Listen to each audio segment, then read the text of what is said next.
అది బీహార్ రాష్ట్రంలోని బిక్రంగంజ్ అనే ఒక పల్లెటూరు. ఆ ఊరి గాలిలో ఎప్పుడూ పేదరికం, దౌర్జన్యం, వీధుల్లో నాటుసారా యొక్క ఘాటైన వాసన ఇవన్నీ కలిసిపోయి కనిపిస్తుంటాయి. టెక్నాలజీకి దూరంగా ఉండే ఆ పల్లెటూరిలో సీసీటీవీలు, మొబైల్ ట్రాకింగ్లు లేని ఆ ఊర్లో ఎలాంటి ఆయుధాలు లేకుండా ఒక కళ్ళు చెదిరే సైకలాజికల్ ట్రాప్ తో జరిగిన కిరాతకమైన హత్య ఇది. ఆ ఊర్లో బ్రిజేష్ అంటే తెలియని వాళ్ళుండరు. ఒకప్పుడు అతనికి 4 ఎకరాల పొలం ఉండేది. ఊర్లో 10 మంది ముందు తలెత్తుకొని బతికేవాడు. కానీ ఇప్పుడు వాడొక పనికిమాలిన తాగుబోతు. తన పొలాన్ని తాగుడికి బానిసై అమ్ముకున్నాడు. ఉదయం కళ్ళు తెరిచిన దగ్గర నుండి రాత్రి పడుకునే వరకు వాడి నరాల్లో రక్తం కంటే నాటుసారానే ఎక్కువ పారుతుంటుంది. వాడి బతుకంతా ఆ నాటుసారా మత్తులోనే గడిచిపోతుంది. వాడి భార్య పేరు శాంతి. ఆమె వయస్సు 38 ఏళ్లు. పెళ్ళైనప్పటి నుండి ఆమె జీవితం ఒక నరకంలా మారిపోయింది. రోజు రాత్రి బ్రిజేష్ పీకల దాకా తాగి ఇంటికి రావడం, అన్నం పెట్టట్లేదని, కూర బాగోలేదని ఆమెను జుట్టు పట్టుకొని వీధుల్లోకి లాగి కర్రతో చితకబాదటం. రోజు ఏడుస్తూ ఆమె అరిచే అరుపులు కూడా ఆ వీధికి అలవాటైపోయాయి. పక్కనే ఉండి చూసేవాళ్లే కాని వాడిని ఆపే ధైర్యం ఎవరికీ లేదు. ఈ భార్యాభర్తలకు 19 ఏళ్ల కొడుకున్నాడు. వాడి పేరు రోషన్. పక్క ఊర్లోనే ఉన్న ఒక చిన్న కాలేజీకి వెళ్తున్న రోషన్ చూడటానికి ఎంతో అమాయకంగా ఎప్పుడూ తలదించుకొనే ఉంటాడు. రోజు తన కళ్ళెదురుగా కన్నతల్లి దెబ్బలు తింటుంటే వాడి వయస్సుకు తండ్రిని ఎదిరించలేక, తల్లిని కాపాడుకోలేక ఒక మూలన కూర్చుని సైలెంట్ గా ఏడ్చే ఒక అమాయకపు కుర్రాడు రోషన్. ఒక తాగుబోతు భర్త వల్ల ఆ కుటుంబం పడుతున్న నరకం చూడండి. ఇక్కడ శాంతి పరిస్థితి ఎవరికైనా జాలి కలిగిస్తుంది. కానీ అదే సమయంలో రోజు చిత్రహింసలు ఒక మనిషిని ఎంతకైనా తెగించేలా చేస్తాయి కదా.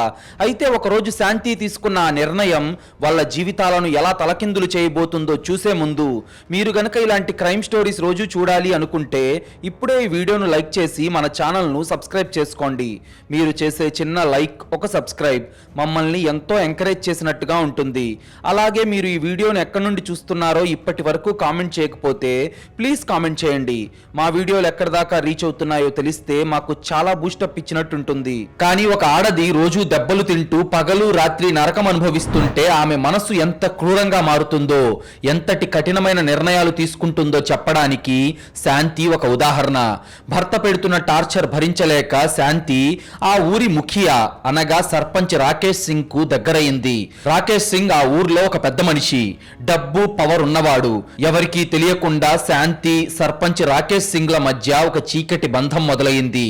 వాడి అండ చూసుకునే ఆమె ధైర్యంగా బతుకుతుంది.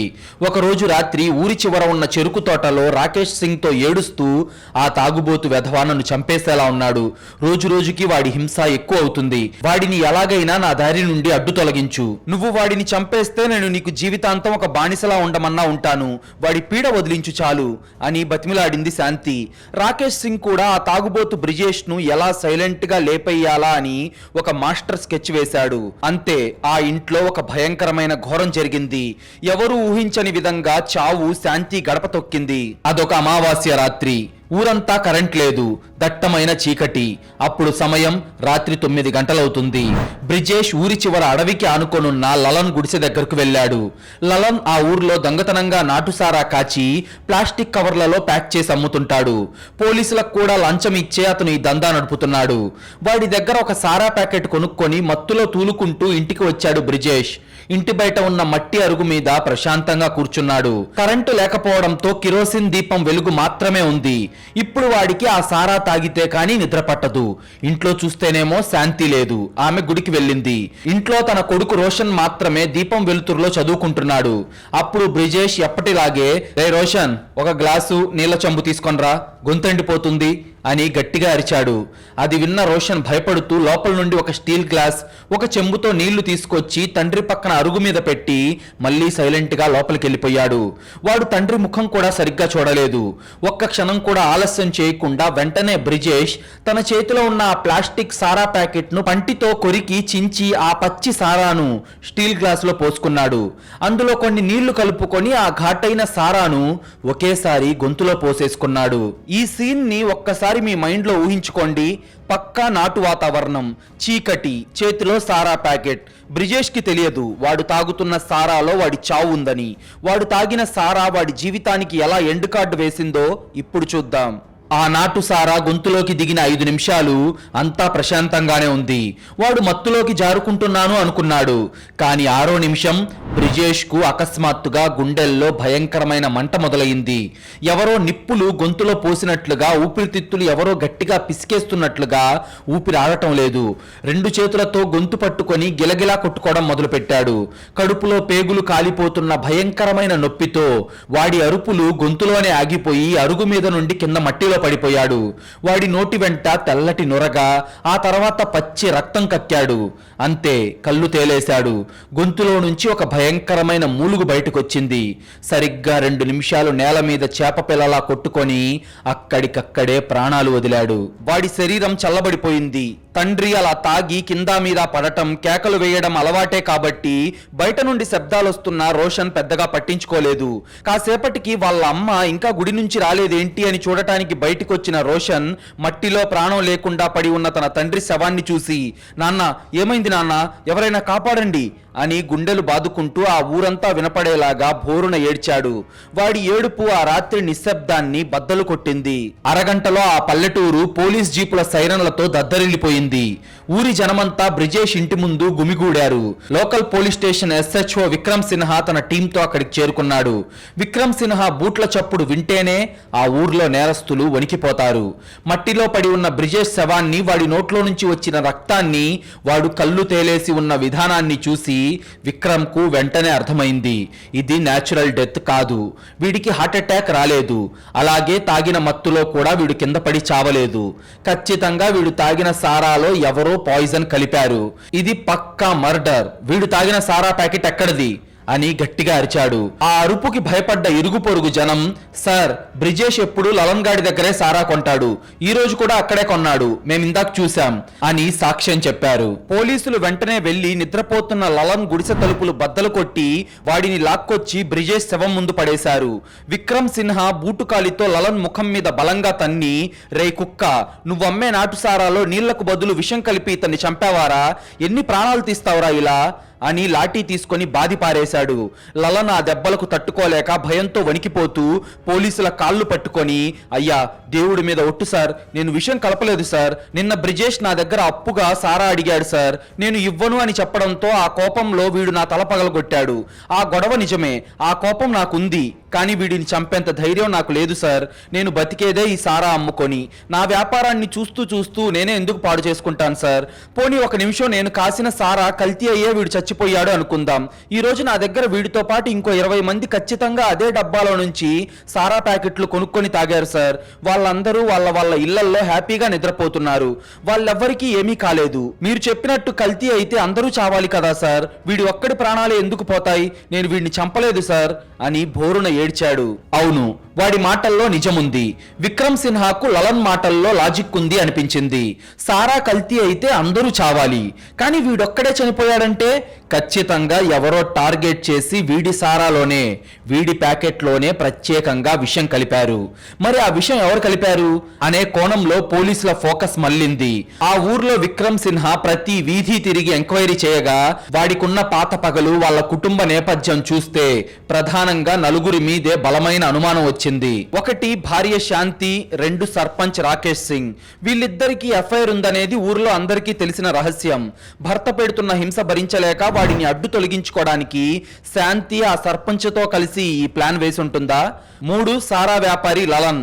తలపగలగొట్టాడన్న పగతో కావాలనే మిగతా వాళ్లకు మంచి సారా ఇచ్చి బ్రిజేష్ ప్యాకెట్లో మాత్రమే సైలెంట్ గా లలన్ విషమెక్కించాడా? వాడి మీద కూడా అనుమానం ఉంది. ఇక 4వ వాడు గజేంద్ర.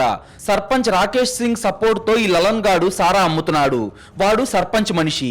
ఒకవేళ లలన్ ను సారా కల్తీ కేసులో జైలుకు పంపిస్తే సర్పంచ్ పరువు పోతుందని, వాడి రాజకీయ జీవితం నాశనం అవుతుందని, ఈసారి వచ్చే ఎన్నికల్లో వాడు గెలవచ్చు అని ఆ ప్రతిపక్ష నాయకుడు గజేంద్ర వేసిన మర్డర్ ప్లానా ఇది అనే అనుమానం కూడా ఉంది. ఒక మర్డర్, 4 అనుమానితులు. ప్రతి ఒక్కరికి బ్రిజేష్ ను చంపడానికి ఒక కారణం, ఒక ఉద్దేశం ఉంది. విక్రమ్ సిన్హాకి ఇది ఒక పెద్ద పజిల్లా మారిపోయింది. ఎవరిని విచారించినా ఈ కేసు సాల్వ్ అయ్యేలా లేదు. కానీ ఆ మరుసటి రోజు రాబోయే ఫోరెన్సిక్ రిపోర్ట్ ఈ మొత్తం స్టోరీనే తలకిందులు చేయబోతుంది. ఈ 4 అనుమానితుల చుట్టూ ఇంట్రాగేషన్ మొదలైంది. పోలీసులు అందరినీ స్టేషన్ కి లాక్కొచ్చారు. 3rd డిగ్రీ వాడి నిజం కక్కించాలని చూశారు. కానీ ఎవరు ఊహించని విధంగా మరుసటి రోజు post mortem report, forensic report వచ్చిన తర్వాత ఈ కేసు ఒక భయంకరమైన, మెదడును తొలిచేసే ఇంపాసిబుల్ మిస్టరీలా మారిపోయింది. మరుసటి రోజు మధ్యాహ్నం పోలీస్ స్టేషన్ లో SHO విక్రమ్ సిన్హా టేబుల్ మీద పోస్ట్ మార్టం రిపోర్ట్ ఉంది. ఆ రిపోర్ట్ చదివిన విక్రమ్ కు మైండ్ బ్లాక్ అయిపోయింది. అతని సర్వీస్ లో అతను ఇలాంటి కేసుని ఎప్పుడూ చూడలేదు. రిపోర్ట్ లో డాక్టర్ చాలా క్లియర్ గా రాశాడు, బ్రిజేష్ ది న్యాచురల్ డెత్ కాదు, కల్తీ సారా వల్ల కూడా చనిపోలేదు. అతని కడుపులో అనే అత్యంత ప్రమాదకరమైన వ్యవసాయ పురుగుల మందు ఫుల్ గా ఉంది. ఆ విషయం చాలా పవర్ఫుల్. అది లోపలికి వెళ్లిన 5 నిమిషాలకే వాడి పేగులు కాలిపోయి గుండె ఆగిపోయి చనిపోయాడు. ఇది పక్కా విష ప్రయోగమని ఆ రిపోర్ట్ లో ఉంది. నిజమే, ఇది పక్కా మర్డరే. కానీ ఇక్కడే ఒక కళ్ళు చెదిరే లాజిక్ పోలీసుల మైండ్ ను బ్లాక్ అయ్యేలా చేసింది. ఫోరెన్సిక్ వాళ్ళు బ్రిజేష్ పారేసిన ఆ ప్లాస్టిక్ సారా ప్యాకెట్ ను ల్యాబ్ లో చాలా డీప్ గా చెక్ చేశారు. వాళ్ళు ఇచ్చిన రిపోర్ట్ చూస్తే ఎవరికైనా పిచ్చెక్కిపోవాల్సిందే. ఆ కవర్ లోపల 1% విషం కూడా లేదు. ఆ ప్లాస్టిక్ కవర్ కు సిరంజితో విషం ఎక్కించినట్లు ఎక్కడ ఎలాంటి చిన్న రంధ్రాలు కూడా లేవు. అంటే లవన్ గాడు సారా అమ్మినప్పుడు ఆ కవర్ లో ఎలాంటి పాయిజన్ లేదు. అది పక్కా ప్యూర్ సారానే. లవన్ గాడికి దీనికి సంబంధం లేదు. అంతేకాదు, బ్రిజేష్ చనిపోయిన సమయంలో భార్య శాంతి కూడా ఇంట్లో లేదు. ఆమె గుడిలో జరుగుతున్న భజనలో ఉన్నట్టు 10 మంది సాక్ష్యాలు పక్కాగా ఉన్నాయి. ఆమెకు కూడా అనుకూలంగా పక్కా సాక్ష్యం ఉంది. సర్పంచ్ రాకేష్ సింగ్ కూడా పక్క ఊర్లో పంచాయతీ మీటింగ్ లో 100 మంది జనం మధ్యలో కూర్చొని ఉన్నాడు. దానికి వీడియో సాక్ష్యం కూడా ఉంది. ఇక చివరిగా ఆఖరి వాడైన ప్రతిపక్ష నాయకుడు గజేంద్ర, అతను వాళ్ళ పార్టీ మీటింగ్ లో ఉన్నాడు. అంటే ఈ నలుగురు హంతకులు కారు. ఎవరికి ఆ సమయంలో వాడు సారా తాగేటప్పుడు వాడికి విషం ఇచ్చే ఛాన్సే లేదు. ఈ నలుగురికి ఆ టైంలో వాడి దగ్గరకు వెళ్లే యాక్సెస్ కూడా లేదు. మరి ఆ భయంకరమైన విషం ఆ సారాలో ఎలా కలిసింది? విక్రమ్ సిన్హా కళ్ళు మూసుకొని ఆ రాత్రి జరిగిన సీన్ ను తన ఊహల్లో రీక్రియేట్ చేశాడు. బ్రిజేష్ లలన్ దగ్గర సారా ప్యాకెట్ తెచ్చాడు. ఇంటికొచ్చి అరుగు మీద కూర్చున్నాడు. కొడుకు ఒక ఖాళీ స్టీల్ గ్లాసు నీళ్లు తెచ్చి పెట్టి లోపలికి వెళ్లిపోయాడు. బ్రిజేష్ తన పంటితో ఆ ప్యాకెట్ ను చించి ఆ ప్యూర్ సారాను స్టీల్ గ్లాస్ లో పోసుకున్నాడు. నీళ్లు కలుపుకొని తాగి చచ్చిపోయాడు. కవర్ లో విషం లేదు. అలాగే కవర్ కి కన్నం కూడా లేదు. కడుపులో చూస్తే ఫుల్ గా విషం ఉంది. అంటే ఆ ప్యాకెట్ చించి గ్లాసులో పోసుకునే ఆ 1 నిమిషం గ్యాప్ లోనే ఆ విషం అందులో కలవాలి. కానీ దట్టమైన చీకట్లో ఆ మట్టి అరుగు మీద బ్రిజేష్ ఒక్కడే కూర్చొని ఉన్నాడు కదా. వాడి చుట్టుపక్కల కూడా ఎవరూ లేరు కదా. గాల్లో నుంచేమో ఆ పురుగుల మందు వచ్చి గ్లాసులో పడదు కదా. ఎవరో ఒకరు వేయాల్సిందే కదా. ఒకవేళ వాడు తాగుతున్న స్టీల్ గ్లాసులోనే ముందుగా విషం ఉందేమో అని ఫోరెన్సిక్ వాళ్ళు ఆ స్టీల్ గ్లాసును, వాడు తాగిన నీళ్ల చెంబును ల్యాబ్ లో చెక్ చేశారు. కానీ అందులో కూడా ఒక ట్విస్ట్ ఉంది. ఆ గ్లాసు ఎంతో శుభ్రంగా కడుగుంది. అందులో విషం ఆనవాళ్లు అస్సలు లేవు. తన చుట్టూ ఎవరూ లేకుండా, ఎవరి నీడా పడకుండా, గ్లాసులో కూడా ఆనవాళ్లు లేకుండా బ్రిజేష్ కడుపులోకి ఆ పురుగుల మందు ఎలా వెళ్ళింది? ఎలాంటి సిటీ టెక్నాలజీలు లేకుండా, సీసీటీవీలు లేకుండా ఒక హంతకుడు వేసిన ఈ పర్ఫెక్ట్ లాజికల్ మర్డర్ మిస్టరీ వెనక ఉన్న అసలు నిజమేంటి? ఆ 1 నిమిషం గ్యాప్ లో విషం ఎలా కలిసింది? గ్లాసులో విషం లేదు, కవర్ లో విషం లేదు, కానీ కడుపులో ఫుల్ గా విషం ఉంది. పోలీసులకే మైండ్ బ్లాక్ అయిన ఈ సీన్ చూస్తుంటే కిల్లర్ ఎంత పక్కాగా స్కెచ్ చేశాడో అర్థమవుతుంది. అయితే బ్రిజేష్ మరణం వెనక మిస్టరీ ఏంటో తెలుసుకునే ముందు, మీలో చాలా మంది మన వీడియోలు చూస్తున్నారు కానీ వీడియోను లైక్ చేయడం లేదు, మన ఛానల్ను సబ్స్క్రైబ్ చేయడం లేదు. ప్లీజ్ మీరు చేసే ఒక చిన్న లైక్, ఒక సబ్స్క్రైబ్ మమ్మల్ని ఎంతో ఎంకరేజ్ చేసినట్టుగా ఉంటుంది. అలాగే మీరు ఇచ్చే ఒక పాజిటివ్ కామెంట్ ఇలాంటి క్రైమ్ స్టోరీస్ మరిన్ని రోజు మీ ముందుకు తీసుకొస్తూ మిమ్మల్ని మరింత థ్రిల్ చేయడానికి మాకు చాలా బూస్టప్ ఇచ్చినట్టుంటుంది. ఆ ప్లాస్టిక్ కవర్ లో విషం లేదు. ఆ స్టీల్ గ్లాస్ లో విషం ఆనవాళ్లు లేవు. చుట్టుపక్కల ఎవరూ లేరు. మరి ఆ 1 నిమిషం గ్యాప్ లో ఆ ప్రాణాలు తీసే పురుగుల మందు బ్రిజేష్ కడుపులోకి ఎలా వెళ్ళింది? కొంపదీసి ఏదైనా దయ్యం వచ్చి విషం కలిపిందా ఏంటి అని SHO విక్రమ్ తన మనసులో తానే ఆలోచిస్తున్నాడు. అతని మెదడు ఒక మెషిన్ లా పనిచేస్తుంది. ఇది ఎక్కడో మిస్ అయిన ఒక చిన్న లాజిక్ అని అతనికి అర్థమవుతుంది. ఆ రాత్రి క్రైమ్ సీన్ లో తీసిన ఫోటోలను తన టేబుల్ మీద పరుచుకొని భూతద్దంతో అణువణువు గమనిస్తున్నాడు. ఒక డిటెక్టివ్ లాగా ప్రతి వస్తువుని స్కాన్ చేస్తున్నాడు. అయితే అకస్మాత్తుగా విక్రమ్ కళ్ళు ఆ మట్టి అరుగు మీద ఉన్న ఆ స్టీల్ గ్లాసు, నీళ్ల చెంబు ఫోటోల మీద ఆగాయి. అతను ఆ ఫోటోను మరింత జూమ్ చేసి చూశాడు.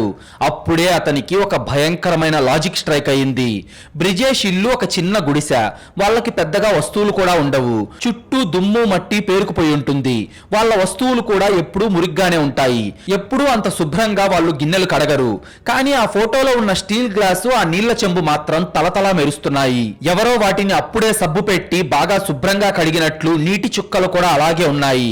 ఒక మనిషి రక్తం కక్కుకొని గిలగిలా కొట్టుకుంటూ కళ్ళెదురుగా చచ్చిపోతుంటే ఇంట్లో ఉన్న వాళ్ళు వాడిని బతికించుకోవడానికి హాస్పిటల్కి తీసుకెళ్లే ప్రయత్నం చేస్తారు, లేదంటే ప్రాణభయంతో ఏడుస్తారు, పక్కింటి వాళ్ళని పిలుస్తారు. అంతేకాని వాడు తాగిన గ్లాసును తీసుకెళ్లి నీళ్లతో శుభ్రంగా కడిగి మళ్ళీ ఎందుకు అక్కడే పెడతారు? ఆ టైంలో గ్లాసులు కడిగేంత ఓపిక బుర్ర ఎవరికీ ఉండదు. ఎవరో ఆ గ్లాసును కావాలనే కడిగారు. కానీ ఎందుకంటే ఆ గ్లాసులోనే బ్రిజేష్ చావు దాగుంది కాబట్టి, పోలీసులకు ఎప్పటికీ సాక్ష్యం దొరకకూడదు కాబట్టి, ఆ విషయం యొక్క ఆనవాళ్లు పోవాలనే అలా చేశారు. ఒక మర్డర్ ని పర్ఫెక్ట్ గా ప్లాన్ చేశారు, కానీ ఆ ఓవర్ పర్ఫెక్షనే హంతకులను పట్టించింది. ఒక చిన్న గ్లాసుని అంత నీట్ గా కడగడం అనేది విక్రమ్ కళ్ళకి ఒక పెద్ద సాక్ష్యంగా కనిపించింది. కిల్లర్ వేసుకున్న ఆ ముసుగు తొలగిపోయే టైం వచ్చేసింది. ఇక్కడే మన కథలోకి ఒక కొత్త అనుమానితుడు వస్తున్నాడు. ఈ చిన్న లాజిక్ తట్టగానే విక్రమ్ సిన్హా కుర్చీలోంచి స్పీడ్ గా పైకి లేచాడు. వాడికి ఆ 4వ హంతకుడి మీద అనుమానం బాగా పెరిగిపోయింది. ఆ రాత్రి ఆ ఇంట్లో ఉన్నది బ్రిజేష్ మరియు వాడి 19 ఏళ్ల కొడుకు రోషన్ మాత్రమే. బ్రిజేష్ అడిగిన వెంటనే ఆ గ్లాసు తెచ్చిచ్చింది కొడుకు రోషనే. బ్రిజేష్ చచ్చిపోగానే గట్టిగా ఏడ్చింది కూడా రోషనే. ఆ తర్వాత ఆ గ్లాసు కడిగే టైం దొరికింది కూడా వాడికే అని ఆలోచిస్తున్న విక్రమ్ కు, కానీ ఒక కొడుకు కన్న తండ్రిని ఎందుకు చంపుతాడు? రోషన్ చూడటానికి ఒక అమాయకుల్లా ఉన్నాడు. పైగా వాడు తండ్రిని చూస్తే వణికిపోయే భయస్థుడు కూడా.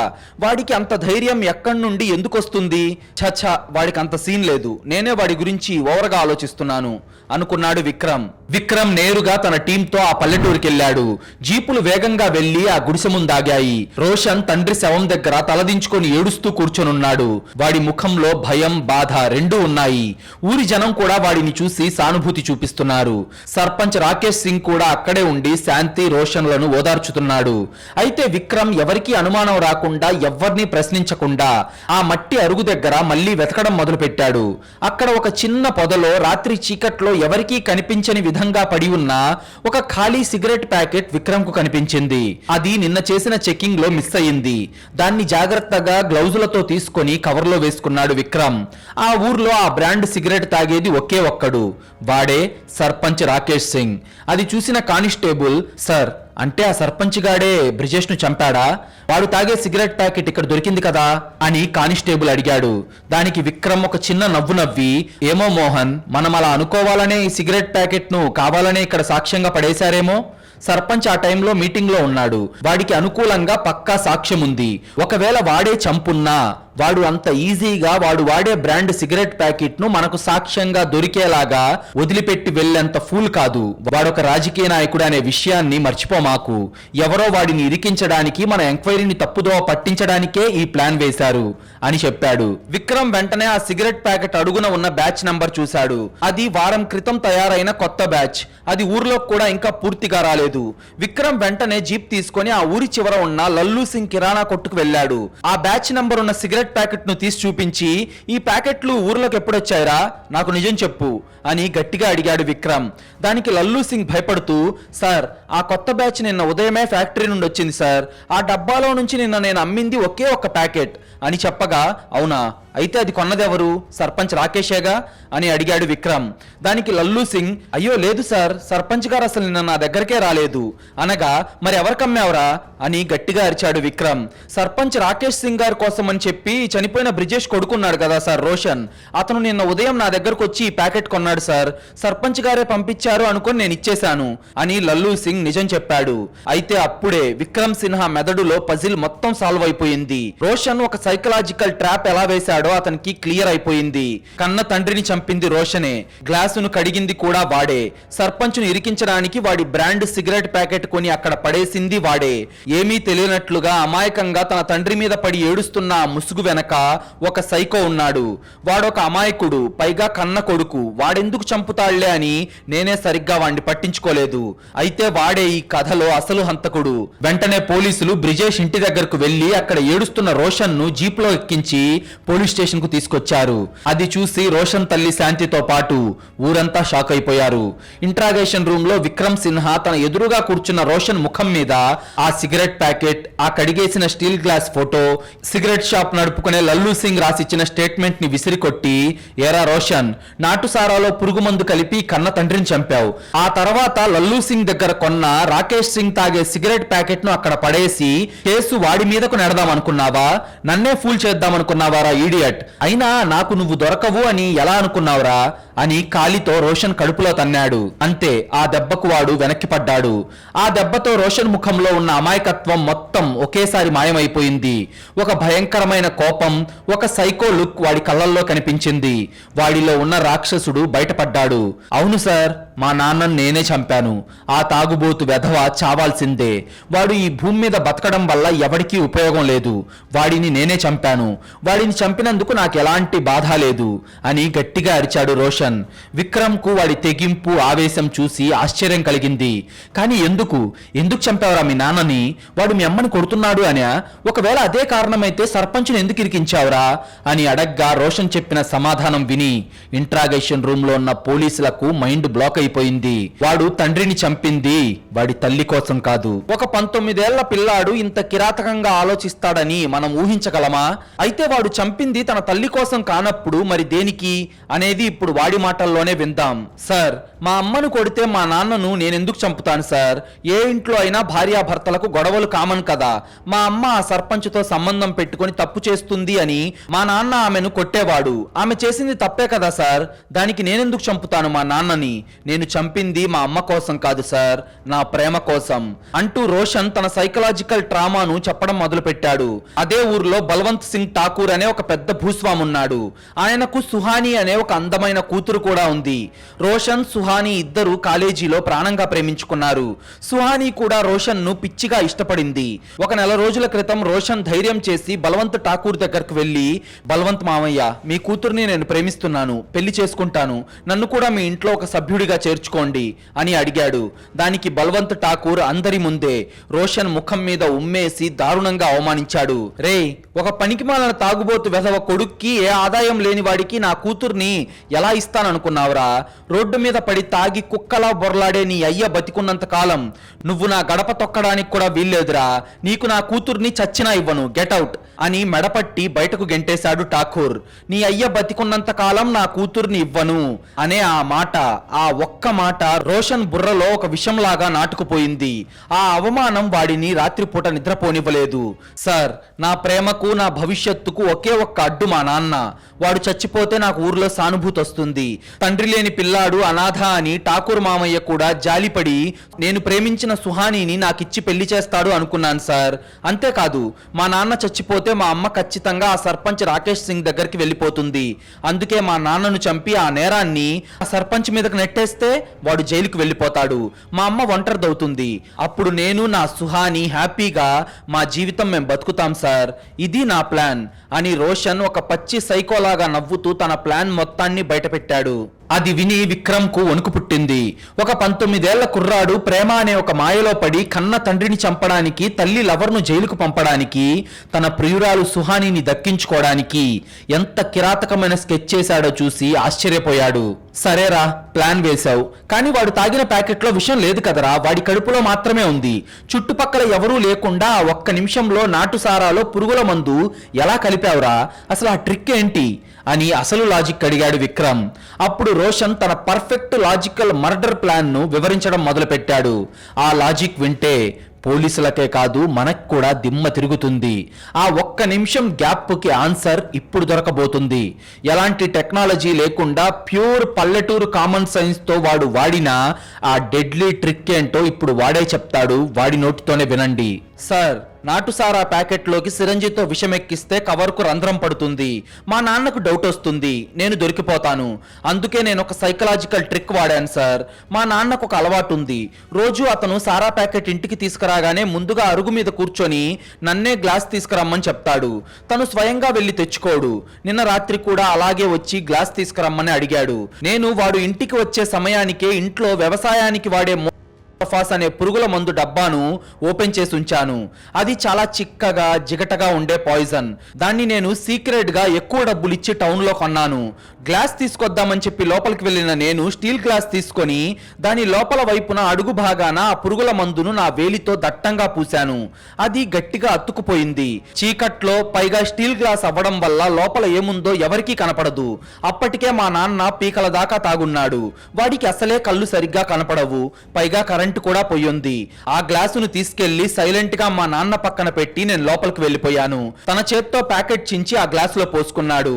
నాటు సారా ఆ గ్లాస్ లో పోయగానే గ్లాస్ అడుగు భాగంలో ఉన్న భయంకరమైన విషం మొత్తం ఆ సారాలో క్షణాల్లో కరిగిపోయింది. అందులో కొన్ని నీళ్లు కలుపుకొని ఒక్కసారిగా గొంతులో పోసుకున్నాడు సార్ మా నాన్న. సరిగ్గా 5 నిమిషాల్లోనే అతని పేగులు కాలిపోయి రక్తం కక్కుని చచ్చిపోయాడు. వాడి చావుని నేను కిటికీలో నుంచి చూశాను సార్. వాడు కింద పడి గిలగిలా కొట్టుకుంటున్నప్పుడు నేను సుహానీతో నా జీవితాన్ని తలుచుకొని భలే ఎంజాయ్ చేశాను సార్. కాసేపటి తర్వాత బయటకు వచ్చిన నేను భోరున ఏడుస్తున్నట్టు నటిస్తూ సైలెంట్ గా ఆ గ్లాసును నీళ్ల చెంబును తీసుకొని వెళ్లి మా పంపు దగ్గర ఎవరూ చూడకుండా శుభ్రంగా కడిగేసి లోపల పెట్టేశాను. అంతే, సాక్ష్యం గాల్లో కలిసిపోయింది అనుకున్నాను సార్. కానీ నేను ఆ గ్లాసును అంత బాగా కడగడమే మీకు అనుమానం తెప్పిస్తుంది అని నేను అనుకోలేదు సార్ అని జరిగిందంతా పూసగుచ్చినట్టు చెప్పాడు రోషన్. వాడు చెప్పిన ఆ పర్ఫెక్ట్ లాజిక్ తాగుడు అనే ఒక వ్యసనాన్ని మరణ శాసనంగా ఎలా మార్చిందో విని పోలీసులకు చెమటలు పట్టేశాయి. వాడు నిజంగానే ఒక మాస్టర్ మైండ్ అని పోలీసులకు కూడా అనిపించింది. తన ప్రేమ కోసం కన్న తండ్రిని అత్యంత తెలివిగా చంపిన రోషన్ చేతులకు బేడీలు పడ్డాయి. చట్టం ముందు ఇప్పుడు వాడొక నేరస్తుడు. సరిగ్గా అప్పుడే పోలీస్ స్టేషన్ బయట ఒక కారు వచ్చాగింది. అందులో నుంచి బలవంత్ ఠాకూర్, అతని కూతురు సుహానీ దిగారు. తమ పొలం హద్దుల్లో కొంతమంది కుర్రాళ్ళు కూర్చొని పనికి వచ్చే ఆడవాళ్లను గోల చేస్తున్నారు. నా కూతుర్ని కూడా తప్పుడు మాటలు అన్నారు అని కంప్లైంట్ ఇవ్వడానికి వచ్చిన వాళ్ళను చూడగానే రోషన్ ముఖంలో ఒక విపరీతమైన ఆనందం కనిపించింది. తను ప్రేమించిన అమ్మాయి తన కోసం వచ్చింది అనుకొని పరిగెత్తుకుంటూ వెళ్లి బలవంత్ ఠాకూర్ కాళ్ల మీద పడి, మామయ్య మీరు చెప్పినట్లే చేశాను మామయ్య. ఆ తాగుబోతు వెధవ, అదే నా తండ్రిని భూమి మీద లేకుండా చేశాను మామయ్య. వాణ్ణి నేనే చంపేశాను. నా దారికి అడ్డు తొలగించుకున్నాను. ఇప్పుడు వాడు ఈ భూమి మీద లేడు. నేను ఒక అనాథను. మీ కూతురు మీద ప్రేమతోనే నేను ఆ రాక్షసుల్ని చంపాను. ఇప్పుడు మీ కూతుర్ని నాకిచ్చి పెళ్లి చేయండి మామయ్య. నేను మీ ఇంటికి ఎల్లరికం వస్తాను. మనం అందరం హ్యాపీగా ఉందాం. మీ పొలం పనులు కూడా నేను చూసుకుంటాను మామయ్య అని ఏడుస్తూ బతిమిలాడాడు రోషన్. వాడి పిచ్చి ప్రేమ వాడితో అలా మాట్లాడిస్తుంది. అదంతా విన్న సుహానీ, బలవంత్ ఠాకూర్ ఒక్కసారిగా షాక్ అయిపోయారు. వాళ్ళకి వాడి నిజస్వరూపం తెలిసింది. బలవంత్ ఠాకూర్ ఒక్క క్షణం ఆగి రోషన్ ను కాలర్ పట్టుకొని పైకి లేపి వాడి కళ్ళల్లోకి చూస్తూ అన్న ఒక్క డైలాగ్ రోషన్ గుండెను రంపంతో కోసేసింది. రే పిచ్చోడా, వాడు తాగుబోతే కావచ్చు, పనికి మాలిన వాడే కావచ్చురా, కానీ వాడు నీ కన్న తండ్రిరా. నీకు జన్మనిచ్చిన తండ్రినే వెండిపోటు పొడిచి చంపిన ఒక రాక్షసుడివిరా నువ్వు. ప్రేమ కోసం కన్న తండ్రిని చంపిన వాడివి. రేపేదైనా చిన్న కోపం వస్తే నా కూతుర్ని మాత్రం చంపవని గ్యారంటీ ఏముందిరా? నిన్ను అప్పుడు ఒక తాగుబోతు కొడుకు అని మాత్రమే నేను కాదన్నానే. ఇప్పుడు నువ్వు ఒక కిరాతకమైన హంతకుడివి అని తెలిసి కూడా నా కూతుర్నిస్తానని ఎలా అనుకుంటున్నావురా? పోయి జైల్లో కుక్క చావు చావురా అని దూరంగా తోసేశాడు. సుహానీ కూడా రోషన్ వైపు ఒక హంతకుడిని చూసినట్లు అసహ్యంగా చూస్తూ కనీసం జాలి కూడా లేకుండా తన తండ్రితో బయటికి వెళ్ళిపోయింది. ఊహించని క్లైమాక్స్ కదా ఇది.